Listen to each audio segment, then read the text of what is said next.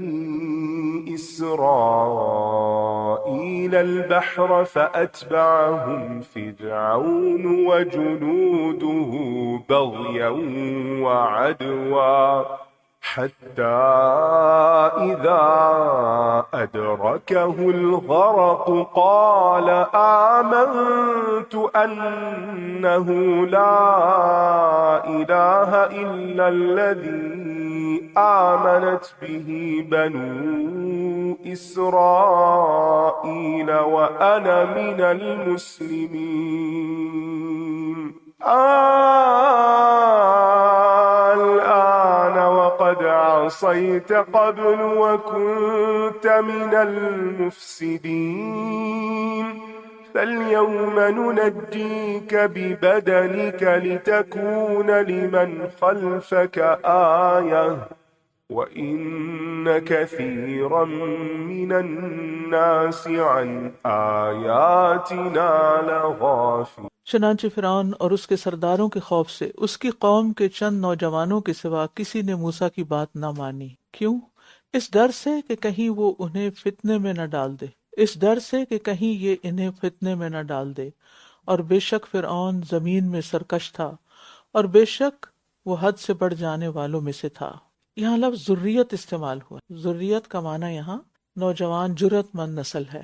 ویسے تو اس کا معنی ہوتا ہے اولاد، لیکن یہاں مراد اس کانٹیکس میں اسرائیل کی نوجوان نسل، یعنی چند نوجوانوں نے فرعون کے سامنے اپنے ایمان کو ظاہر کرنے کی ہمت کر لی، جیسے اصحاب کہف تھے۔ لیکن جو بڑے بڑے لوگ تھے وہ بہت سے خوف کا شکار تھے، کچھ مصلحتوں کا شکار تھے، دل سے ایمان لانے کے باوجود اظہار نہیں کرتے تھے کہ اس میں ان کو موت نظر آتی تھی۔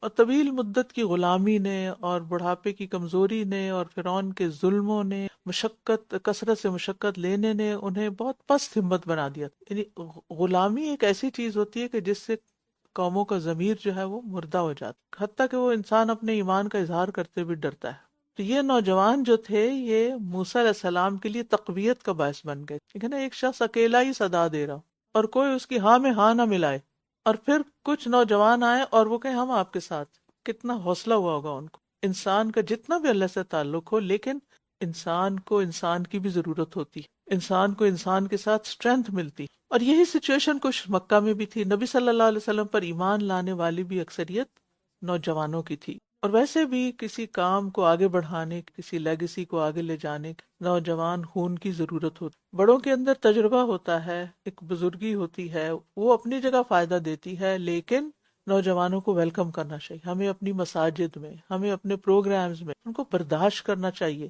بچے کیوں نہیں مساجد میں آتے کہ کوئی نہ کوئی انکل ان کو ڈانٹ دیں گے، ان پہ تنقید کر دیں گے، ان کے لباس پہ بات کر دیں گے۔ وہ خوف سے نہیں آتے، ان کا خوف دور کیجیے، ان کو ویلکم کیجیے، ان کے لیے پروگرام بنائیے، منصوبے بنائیے تاکہ دین کا کام آگے بڑھے، ان کو انکریج کیجیے۔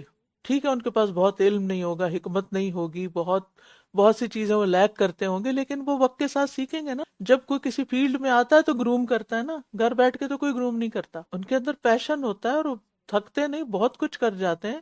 اس لیے ان کو کام دیجیے، ان کو ذمہ داریاں دیجیے، ان کو آگے بڑھائیے، ان کو انکریج کیجیے، اپریشیٹ کیجیے۔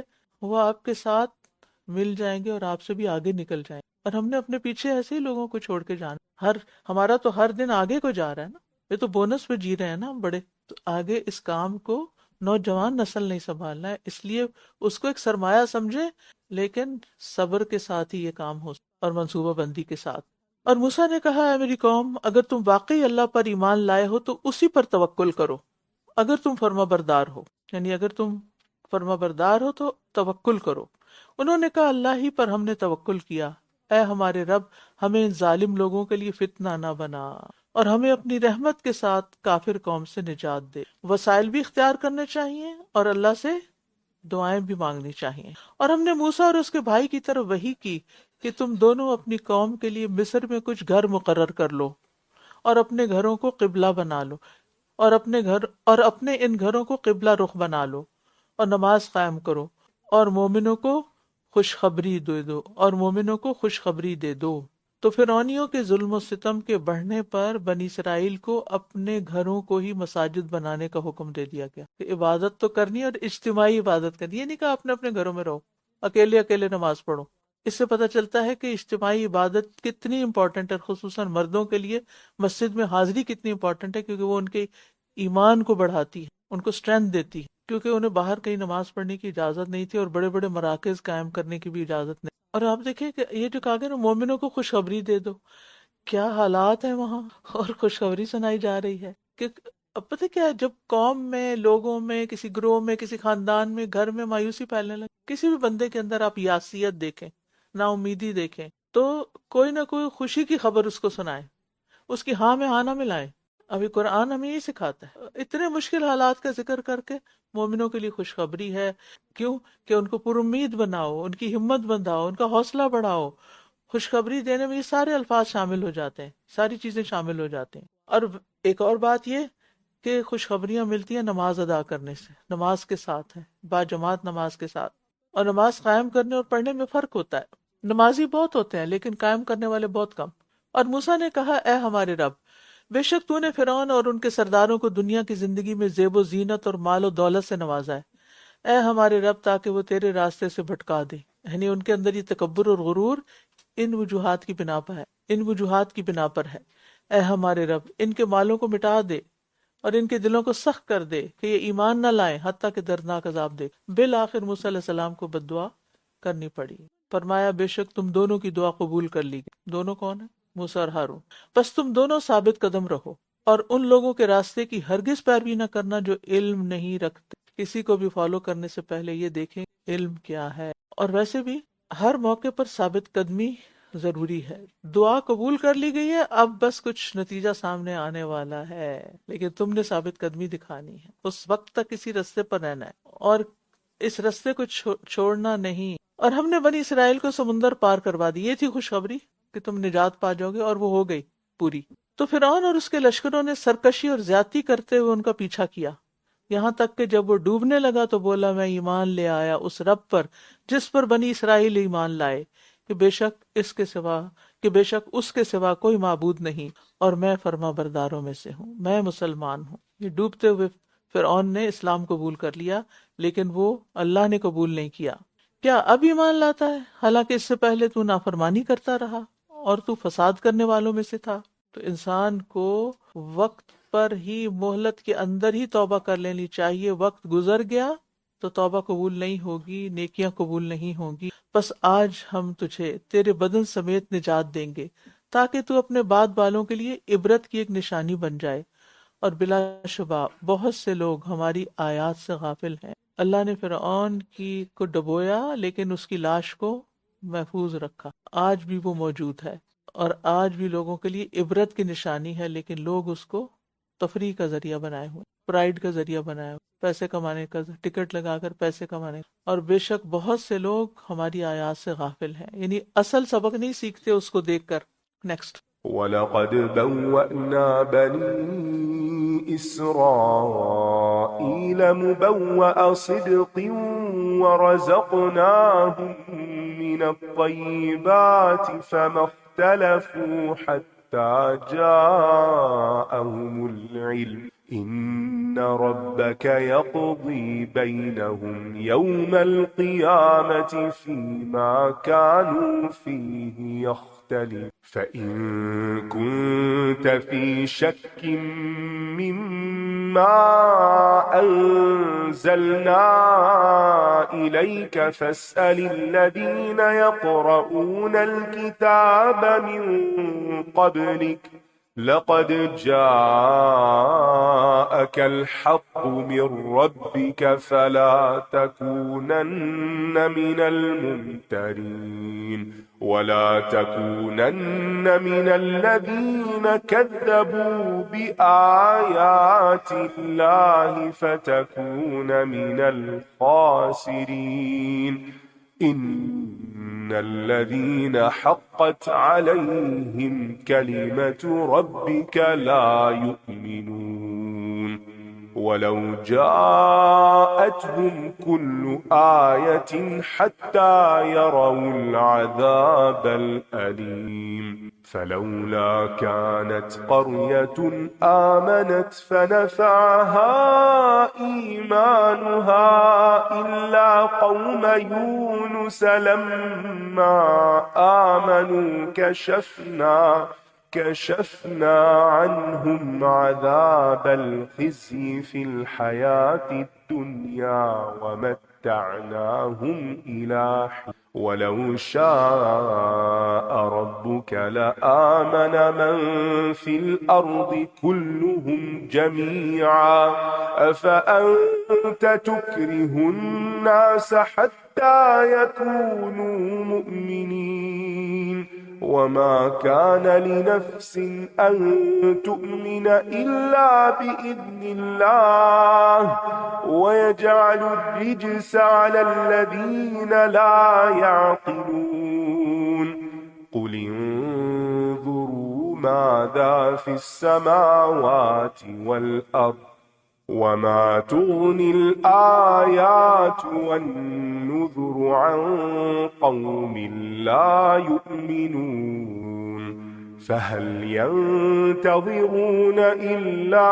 مثل أيام الذين خلوا من قبلهم قل فانتظروا إني معكم من المنتظرين ثم ننجي رسلنا والذين آمنوا كذلك حقا علينا ننجي المؤمنين. اور بلا شبہ ہم نے بنی اسرائیل کو بہت عمدہ ٹھکانہ دیا اور ہم نے انہیں پاکیزہ چیزوں سے رزق دیا، تو انہوں نے دین میں باہم اختلاف نہ کیا یہاں تک کہ ان کے پاس علم آ گیا۔ یقیناً آپ کا رب قیامت کے دن ان کے درمیان ان معاملات میں فیصلہ کر دے گا جن میں یہ اختلاف کرتے تھے۔ علم آپس کے اختلافات ختم کرتا ہے، لیکن کچھ لوگ علم کو مس یوز کرتے ہیں اور علم کی بنا پر اپنی بڑائی جتانا چاہتے ہیں اور وہ لوگوں کے ساتھ اختلاف شروع کر دیتے۔ اب دیکھیے آج بھی ایسے ٹی وی شوز اور ایسے پروگرام بہت ہٹ ہوتے ہیں جن میں لوگ ایک دوسرے سے اختلاف کر رہے ہوتے ہیں اور ایک دوسرے کے خلاف آرگیومنٹس لا رہے ہوتے ہیں، اور مقصد کیا ہوتا ہے؟ اپنی علمیت دھاک بٹھانا، علم کا روب جمانا۔ تو علم طاقت ہے، نعمت ہے، بلیسنگ ہے، اگر مس یوز کریں گے تو بہت بڑی آفت بھی ہے۔ پھر اگر آپ اس بارے میں کسی شک میں ہیں جو ہم نے آپ کی طرف نازل کیا، پھر اگر آپ اس بارے میں کسی شک میں ہیں جو ہم نے آپ کی طرف نازل کیا، تو ان لوگوں سے پوچھ لیجئے جو آپ سے پہلے کتاب پڑھتے ہیں، یقیناً آپ کے پاس آپ کے رب کی طرف سے حق آیا ہے، بس آپ ہرگز شک کرنے والوں میں سے نہ ہوں۔ رسول اللہ صلی اللہ علیہ وسلم کو خطاب ہے اور آپ کے ذریعے باقی سب لوگوں کو بھی مخاطب کیا جا رہا ہے۔ یہاں اللہ کی نازل کردہ وحی میں شک کا علاج بتایا گیا ہے، اور شک کا علاج کیا ہے؟ اہل علم سے تحقیق کر لو، اہل علم سے سوال پوچھ، اور سوال جو ہے اگر درست ہو اور جواب درست ملے تو اس سے انسان کے یقین میں اضافہ ہوتا ہے۔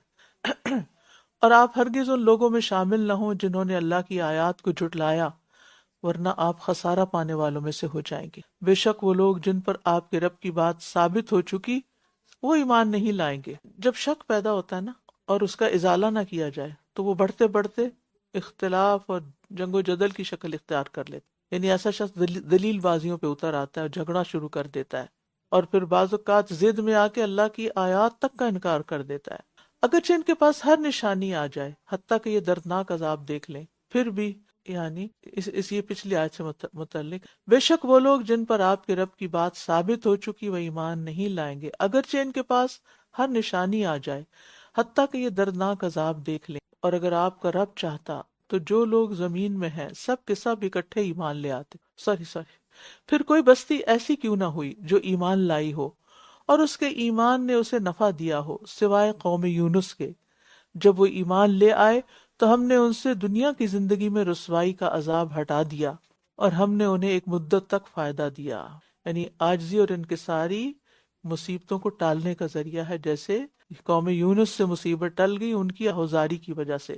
اگر آپ کا رب چاہتا تو جو لوگ زمین میں ہیں کہ سب اکٹھے ایمان لے آتے، کیا بھلا آپ لوگوں کو مجبور کریں گے حتیٰ کہ وہ مومن بن جائیں؟ اللہ تعالیٰ کی مشیت ہے کہ لوگ بصیرت کی بنا پہ ایمان لائیں، نہ کہ جبرن، اور کسی نفس کے لیے ممکن نہیں کہ وہ اللہ کے اذن کے بغیر ایمان لائے، اور وہ ان لوگوں پر گندگی ڈال دیتا ہے جو عقل سے کام نہیں، جو سمجھنا نہیں چاہتے، پھر اللہ توفیق بھی چھین لیتا ہے۔ کوئی بھی نعمت چھوٹی ہو یا بڑی اللہ کے اذن سے ہی ہے، اللہ ہی کے ہاتھ میں ہے، حتیٰ کہ ایمان بھی اللہ کے اذن سے ہی، نماز کی توفیق بھی اللہ ہی دیتا ہے، اور وہ کس کو دیتا ہے؟ جس کے اندر کوئی طلب ہو۔ کہہ دیجئے تم دیکھو کہ آسمانوں اور زمین میں کیا کچھ ہے، اور نشانیاں اور ڈراوے ان لوگوں کو کچھ فائدہ نہیں دیتی، اور ان لوگوں کو کچھ فائدہ نہیں دیتے جو ایمان نہیں لاتے. تو اس سے کیا پتہ چلتا ہے کہ اللہ کی تخلیق جو ہے اس میں غور و فکر کرنا انسان کو حق کی طرف لے جاتا ہے، ایمان کی طرف لے جاتا ہے. تو کیا یہ ان لوگوں جیسے واقعات کا انتظار کر رہے ہیں جو ان سے پہلے گزر چکے ہیں؟ آپ کہہ دیجئے بس انتظار کرو، یقیناً میں بھی تمہارے ساتھ انتظار کرنے والوں میں سے ہوں. پھر ہم اپنے رسولوں کو اور ان لوگوں کو جو ایمان لائے نجات دیتے ہیں. اسی طرح ہم پر حق ہے کہ ہم مومنوں کو نجات دیں. اور یہ آیت بھی ہر زمانے کے، ہر ملک، ہر دور کے لوگوں کے لیے، مومنوں کے لیے ہے. کذالک حقا علینا ننجی المؤمن، یعنی اپنے دوستوں کی مدد کرنا اللہ کے ذمے ہے. اور اس سے پتہ چلتا ہے کہ نیک اعمال صالحہ نجات کا ذریعہ بنتے ہیں. جیسے گناہ انسان کو موت کے وقت بے یار و مددگار چھوڑ دیتے، ایسے ہی نیک عمل نجات کا سبب بنتے ہیں. تو ہمیں بھی سوچنا چاہیے کہ ہمارے پاس وہ کون سا عمل ہے جو ہماری نجات کا سبب بن سکتا ہے. اللہ سے توفیق مانگنا چاہیے. اللہم وفقنا لما تحب و ترضى. کچھ کر جائیں اس زندگی میں جو آگے کام آئے. نیکسٹ. قل يا أيها الناس إن كنتم في شك من ديني فلا أعبد الذين تعبدون من دون الله ولكن أعبد الله الذي يتوفاكم وأمرت أن أكون من المؤمنين وأن أقم وجهك للدين حنيفا ولا تكونن من المشركين ولا تدع من دون الله ما لا ينفعك ولا يضرك فإن فعلت فإنك إذا من الظالمين وإن يمسسك الله بضر فلا كاشف له إلا هو وإن يردك بخير فلا راد لفضله يصيب به من يشاء من عباده وهو الغفور الرحيم. قل يا أيها الناس قد جاءكم الحق من ربكم فمن اهتدى فإنما يهتدي لنفسه ومن ضل فإنما يضل عليها وما أنا عليكم بوكيل. واتبع ما يوحى إليك واصبر حتى يحكم الله وهو خير الحاكمين. کہہ دیجئے اے لوگو، اگر تم میرے دین کے بارے میں کسی شک میں ہو تو میں ان کی عبادت نہیں کرتا جن کی تم اللہ کو چھوڑ کر عبادت کرتے ہو، لیکن میں تو اس اللہ کی عبادت کرتا ہوں جو تمہیں فوت کرتا ہے. فوت تو ہر ایک نے ہونا ہے نا. وہ کون ہے جو روح لے جاتا ہے. اور مجھے حکم دیا گیا ہے کہ میں ایمان لانے والوں میں سے ہو جاؤں. تو موت ہر ذی روح کو آئے گی، اور جب آئے گی تو ٹلے گی نہیں، اور وہ ہر ایک کے لیے ناگوار بھی ہوتی ہے. اور یہ کہ آپ اپنا چہرہ یکسو ہو کر دین کی طرف قائم رکھیے، یعنی اپنی توجہ دین کی طرف رکھیے. لوگ جو بھی کرتے ہیں وہ ان کا مسئلہ ہے، اور آپ ہرگز ان لوگوں میں شامل نہ ہوں جو مشرک ہیں، یعنی کسی کے دباؤ میں بھی نہیں آنا. یہ ہمارے رب کا مطالبہ ہم سب سے ہے کہ اپنے دین پر فوکس رکھیں، اس کو کسی حال میں نہ چھوڑیں، اور اللہ کو چھوڑ کر اس کو نہ پکاریے جو نہ آپ کو نفع دے سکتا اور نہ نقصان. ایک اور اصول دے دیا. پھر اگر بالفرض آپ نے ایسا کیا تو بے شک تب آپ ظالموں میں سے ہوں گے. کسی بھی معبود کو پکارنے کی کیا وجہ ہوتی ہے؟ دو وجوہات ہوتی ہیں، یا تو کوئی فائدہ حاصل کرنے کے لیے اور یا کوئی نقصان ٹالنے کے. تو یہ خود ساختہ معبود کچھ بھی نہیں کرتے، نہ پہلا کام نہ دوسرا کام. تو پھر فائدہ کیا ان کو پکارنے کا؟ اور اس سے یہ بھی پتہ چل رہا ہے کہ مشکل وقت میں کسی کو مدد کے لیے پکارنا غائبانہ طریقے سے، یہ بھی اس کی عبادت میں شامل ہو جاتا ہے. اور شرک سب سے بڑا ظلم ہے. نبی صلی اللہ علیہ وسلم بچوں کو سکھاتے تھے کہ نفع نقصان کا مالک صرف اللہ ہے. عبداللہ بن عباس کہتے ہیں کہ میں ایک دن رسول اللہ صلی اللہ علیہ وسلم کے ساتھ سواری پر پیچھے تھا. آپ نے فرمایا اے لڑکے، بے شک میں تمہیں چند اہم باتیں بتلا رہا ہوں. تم اللہ کے احکام کی حفاظت کرو، وہ تمہاری حفاظت فرمائے گا. تم اللہ کے حقوق کا خیال رکھو، اسے تم اپنے سامنے پاؤ گے. جب تم کوئی چیز مانگو تو صرف اللہ سے مانگو. جب تم مدد چاہو تو صرف اللہ سے مدد مانگو.